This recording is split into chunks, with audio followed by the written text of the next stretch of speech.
Hello and welcome to Tech for Non-Techies, the only podcast that demystifies the fast-growing technology sector. I'm your host, Sofia Matveeva, Chicago-based MBA and tech entrepreneur. My aim here is to give you the skills, knowledge and confidence to find opportunities in the tech sector, whether that's through founding a company, getting a dream job, or bringing a fresh perspective to your work. Hello. In this episode, I explore what investors really need to know about technology in order to join the tech boom, either as venture capitalists or angel investors.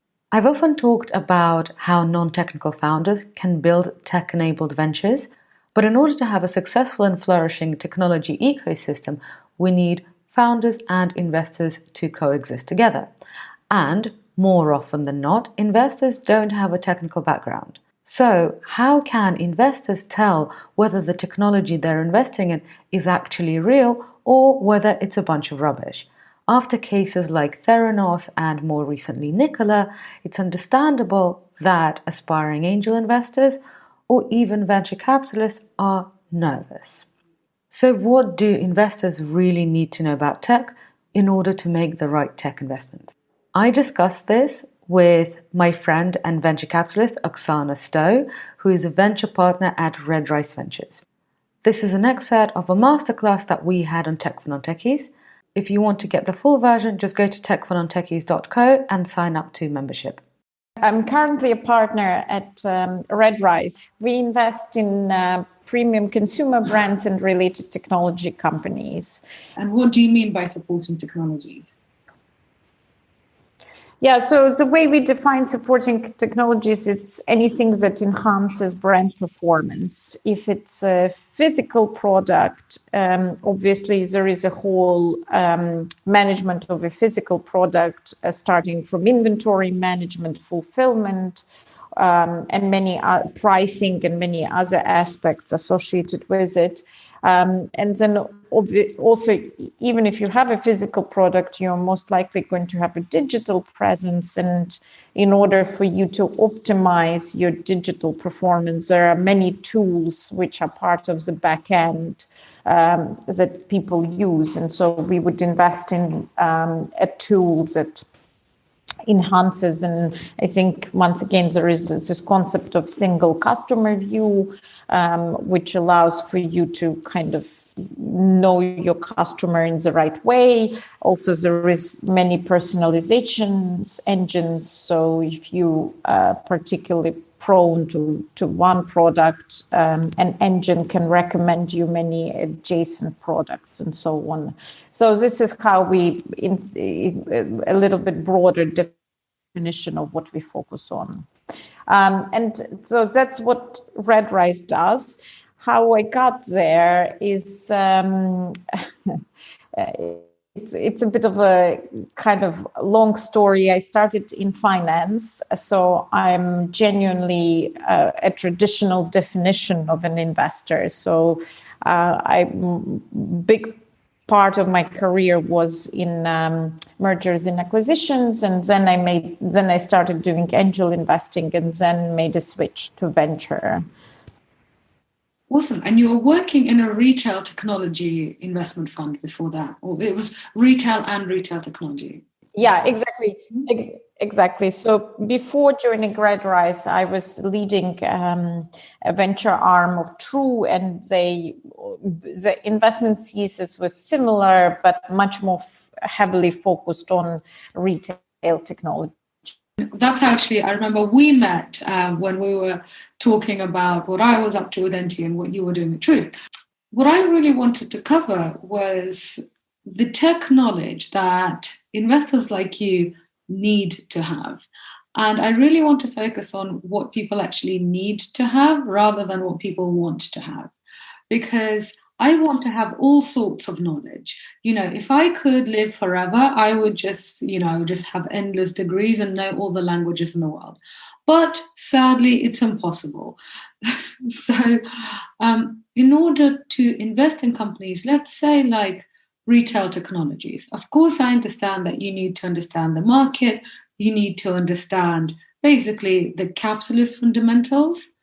But what do investors actually need to know about the tech that a startup is building? So I think there are many, like within every field, there are different schools of thought. And so I would caveat that variety of investors pursue different sort of strategies, and they focus on, or they kind of convinced that that a particular strategy is the right one for a particular niche that they specialize in. And I would say that there are two schools of thoughts. One is that you need to be technically educated to judge on a technical product. And another one is that you can take a much more holistic approach and understand something from a much broader perspective, and you could validate the quality of tech by a third party. And I belong to a latter camp. And I would say that technology is only one piece of a very, very long equation. And just by having good technology and depth of expertise, and it's not going to make a great investment. There has been numerous cases of that. You need to understand the market. You need to understand if your product once again can be a technology or a service. Does it really serve, or does it resolve a problem, or serves the right need? So, and in order to understand all of this, you don't need to be a specialist in coding.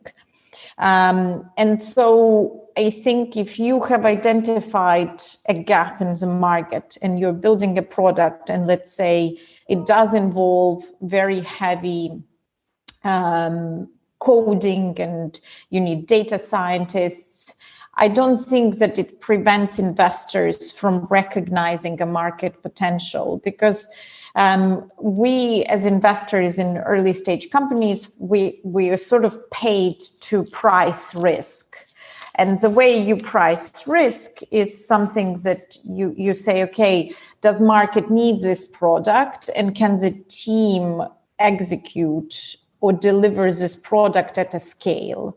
And that's where this sort of outsourcing of technical expertise come into play, because obviously if your tech is built on basic spreadsheet and you plan to scale it, this is not scalable. But if you have built a platform that can handle X amount of transactions, or deliver results the way you say it would deliver, then obviously there needs to be an expert who could look at the architecture of that tech and say, this is truly scalable. They have done all the proper bits and pieces. And we do rely on an outsourced technical expertise in those cases. And typically many funds do have a technical venture partner or an operating partner. And those are senior people that have been super technical, and they can, just by looking at an architecture, by looking at the processes, they could understand if it's scalable or not. And that's really one question that an investment team would care about.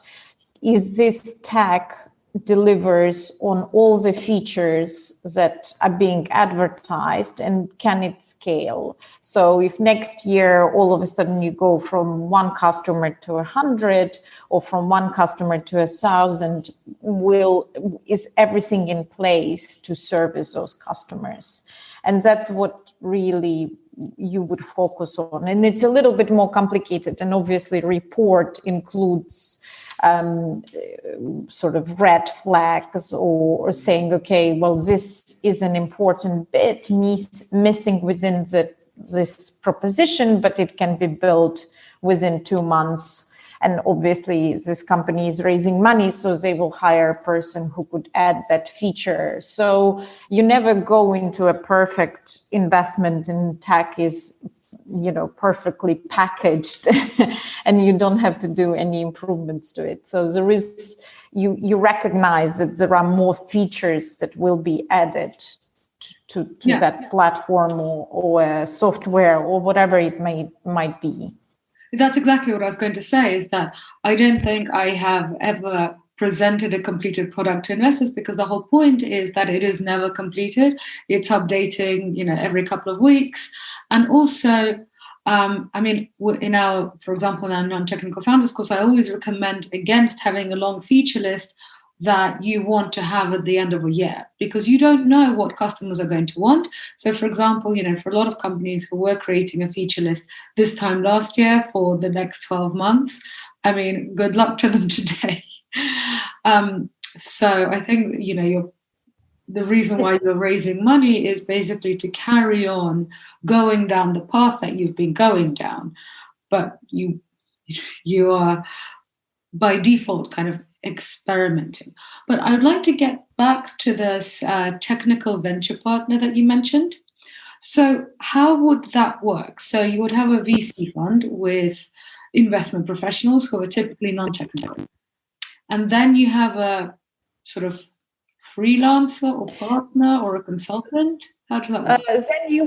Then you have advisor partner, operating partners. These people don't work full time, as they are much more on kind of either part-time basis or case by case basis, where as you come towards the sort of final stages of due diligence, they would come in, spend some time with the CTO, or even it can be even outsourced tech team to understand how they work, what they have built, what sort of, as I use this broad terminology of an architecture, what sort of outsourced products they use, what they have built in-house, and so on. I actually wanted to add that also it's quite typical that at the beginning of your journey, you would use a lot of third-party tech that you assemble together. And as you scale, you slowly build chunks and chunks internally. And it's pretty normal. And once again, I think the sort of where investors get comfort is that even if everything is built on a third-party tech, it's well integrated, and you have expertise, or within your hiring plans, you have an idea of how you would transition those bits in-house. That's a really good point. And it really reminds me of the way Uber was originally built. Because if you might, I'm sure that Uber was basically a collection of all the stuff that already existed, basically sewn together through APIs. But many fintech services, for example, there is lots of third-party software, and it's a beautiful UX on top of it.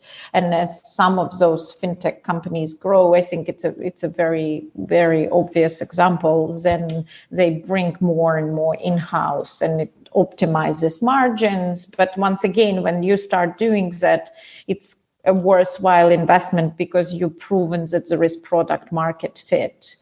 But once again, there is a whole other branch of investments where you invest in proprietary tech, and investors define it as deep tech, and that requires, and I would say that does truly require a very deep domain expertise.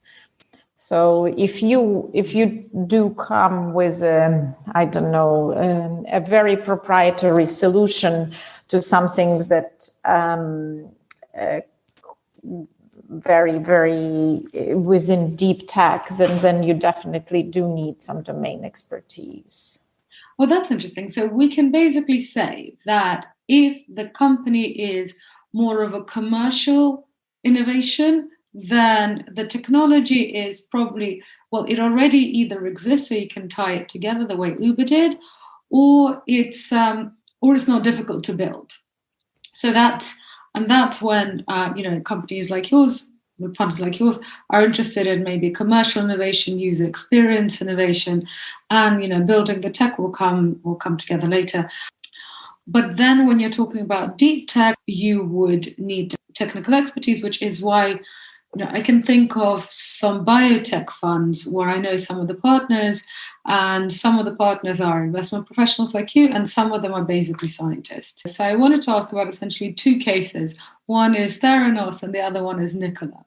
The Theranos case, I almost understand more because of the people that she got to invest. So, for anybody listening to this, if you fancy a kind of a binge listen where you tell yourself you're learning, but really it's entertainment, the best kind, there's an amazing podcast. I think it's called Bad Blood. I think it's after the book, but it's basically the Theranos story. So, just to recap, there was a lady called Elizabeth Holmes who created this company where she said that she was testing your blood, and with just a few drops of your blood, they will be able to tell all sorts of diseases that you might have or you might be genetically predisposed to. And she raised billions, including from Henry Kissinger and some very, very impressive people. And then it turned out that the technology didn't exist at all and it didn't work. And they already had a deal with Walmart, which is one of the biggest retailers in the US. And if you actually look at the story, it's interesting that she was always getting investment from people who were very smart and very successful outside of the area where she was working. So Henry Kissinger, obviously very smart, very successful person, but in global politics, not in biotech. And she was constantly being turned down by biotech people who were saying, well, this is rubbish, it doesn't work, it can't work. And the other case is Nikola. And Nikola is a company that has recently, well, it's a publicly traded stock, so I'm not sure how that managed to get through. So Nikola is a company that claimed to create a self-driving car. And recently it was discovered that actually all the videos that they have created with the self-driving car, actually it was just going down a hill. Wasn't it? It was going down a hill. So in both of these cases, both of these companies had a lot of financial success in terms of raising money from investors. And when I speak to angel investors, not VCs, but when I speak to angel investors, some angel investors want to get into investing in technology companies, but they see these cases and say they would have a background like yours. There would be investment bankers, or there would be property developers, people who've made money somewhere out, but not technology. And they would look at Theranos, they would look at Nikola, and they would think, am I just going to be funding a bunch of bullshit? What do you say to those people?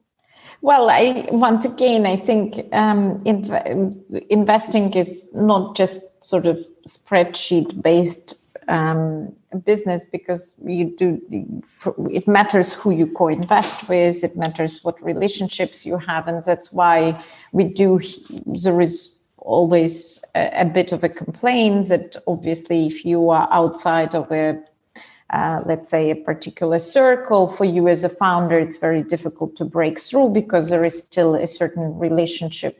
Even though the ecosystem is growing massively, and I think that even in the last 3 years, venture ecosystem in UK and in Europe has grown massively.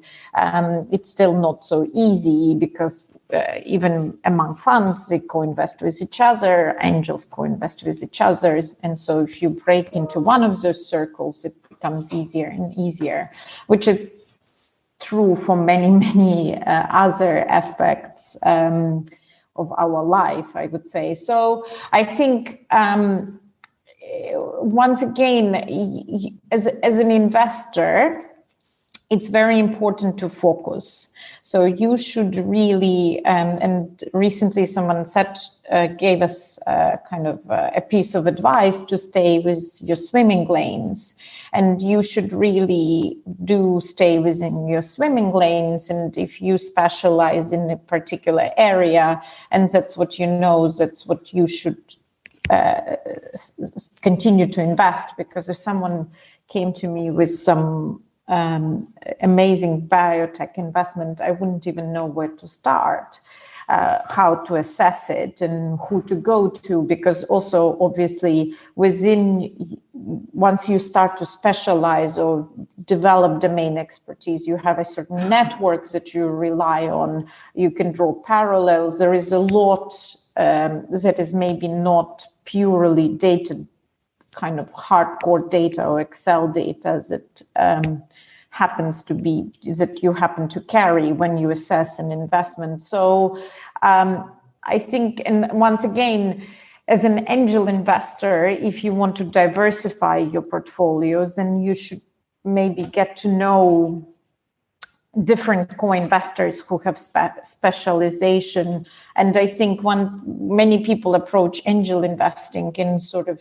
very sporadic way, and some are very systematic. And obviously the people that are more systematic, that kind of sit down and say, okay, well, I want to have a portfolio that consists of X investments, and I want exposure to this sort of industries or one particular industry.